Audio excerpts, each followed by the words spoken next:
Lisa Barley in Rescue Me stated that sharing your home with a pet can be one of the most rewarding experiences of your life. Not only will you benefit from the joys of a furry friend's unconditional love, but a pet can also have a positive impact on your health, from helping you stay physically active to reducing stress and lowering blood pressure. My goal of this speech is to maybe convince you to adopt a pet, and also to make you aware of where the pet is coming from and help you steer clear of adopting from a puppy mill or a commercial dog breeder. So I wanted to begin with just some general statistics about owning a pet in the United States. So 72% of American households own a pet, and the majority of those pets are obtained from acquaintances and family. So 15 to 20% of dogs are purchased from breeders, and 10 to 20% of cats and dogs are adopted from shelters and rescues, while between 2 and 10% are purchased from pet shops, and that was found on Pet Finder. So Lisa Barley in Rescue Me noted that there's actually 7.6 million pets that enter shelters annually. The fact is, there's just too many animals in the United States that there are people that can actually care for them and take them in. So because of that, 2.7 million shelter pets are actually adopted every year, but unfortunately another 2.7 million are euthanized or put down every year. So many people I think they're just on the fence about adopting a pet, and that's because they're really not aware of a lot of the benefits that you actually get from adopting a pet. So for one, adopting a cat or a dog can actually be really beneficial to your health. So dog owners walk an average of 5 hours per week, compared to 2 hours and 48 minutes for non-dog owners. So basically that's almost twice as much walking every week just because you own a dog. And you have to take them out every so often and stuff like that. Additionally, I think there's a misconception that owning a dog or cat is really costly. But in fact, the average cost of basic food, medical care, and training for a dog or cat is between $600 and $900 annually. So that equates to around $3 per day. So obviously it's probably going to be a little bit more if you have, you regular buying treats and additional things like that. But really it's only a few dollars a day, and for middle class people that's pretty affordable. However, a lot of people really don't want to take in a pet because they feel like they don't have enough time. And I can definitely see why, because a lot of times a pet will really require a lot of attention and stuff like that. But what a lot of people just disregard is you really don't have to limit yourself to just cats and dogs. There's plenty of adoption agencies that carry, animals like rabbits, birds, guinea pigs, rats, lizards, snakes, pigs, other barnyard animals, and many more. So, no matter, what animal you think of, there's some out there that need a home. Additionally, caring for a pet can actually provide a sense of purpose and fulfillment and lessen feelings of loneliness. I know, countless times I've heard of people that maybe lose a loved one or, end a relationship or something, and they feel lonely. Well, a lot of times a pet can really fill that place and, bring happiness. The one thing I really wanted to talk about and focus on during this presentation was to talk about puppy mills. And I know a lot of people have probably heard that term, puppy mills. Basically what that is just commercial dog breeding. So Pia Salk in Pet Adoption, The Loving Option, actually described it as a purebred puppy factory farm where the puppies are just churned out as fast as they can and then sold to pet stores. So basically the Humane Society of the United States estimate that there are about 10,000 in the U.S. So basically that number isn't exact because, they're not regulated by the government. It is illegal, to do this type of thing. And it's really hard to tell exactly how many they are, but it is a huge problem. So basically these, the puppy factories, really they're only driven by profits. So they don't care about, the condition or the well-being of their animals. They just care about, making the sale, producing animals as fast as they can. And actually I read an article, it's called The Dog Factory by Paul Sarotaroff. And basically he talks about a first-hand experience of, a rescue team that found one of these puppy mills, and they were just kind of investigating it and trying to save the animals. So I highlighted a few things that I wanted that really just stood out to me that I wanted to talk about. So this first being they enter the house and they're actually going into the basement. So it says, "Then we found the door that led to the basement. Down there, dozens of puppies in wire cages stood on their hind legs and bawled. There were Yorkies and Poodles and Maltese mixes, but their fur was so matted and excrement mottled, it was hard to tell which one breed from another. Additionally, they went on to find the parent dogs, and they talked about the condition that they were in. They said that many of them the teeth had rotten away. Some were so feeble and couldn't stand erect. Their paws were urine scalded, and their wrists had been deformed from squatting on wire their entire lives." Reading something like this is just super sad. But it is the truth. It's the sad truth about commercial dog breeding.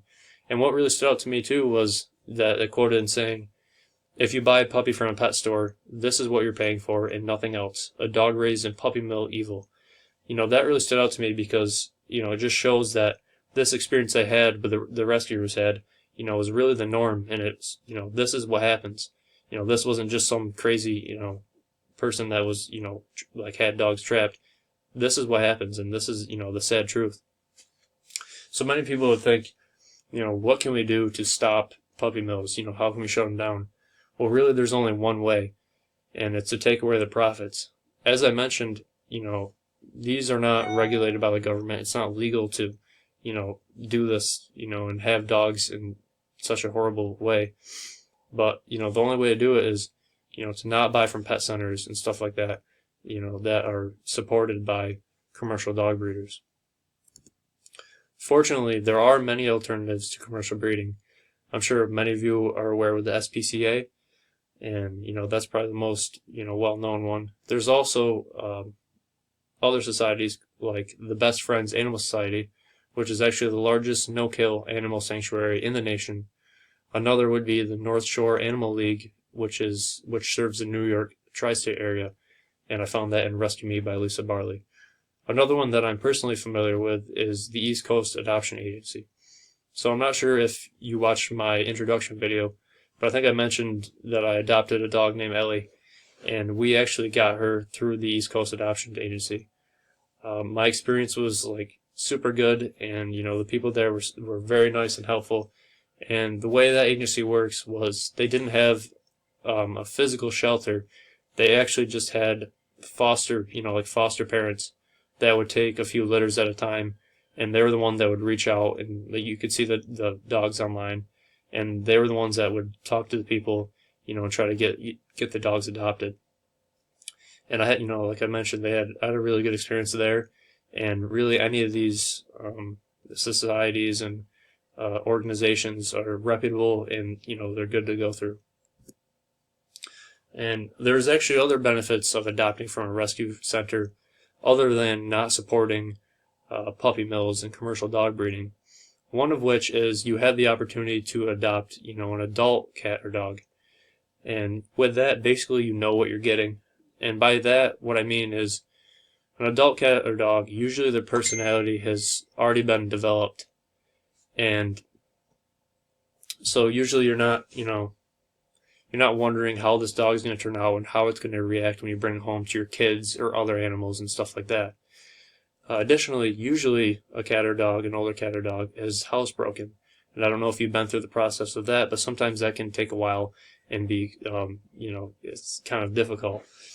And additionally, a lot of times an older cat and dog has some sort of basic training. Maybe they know commands or things like that.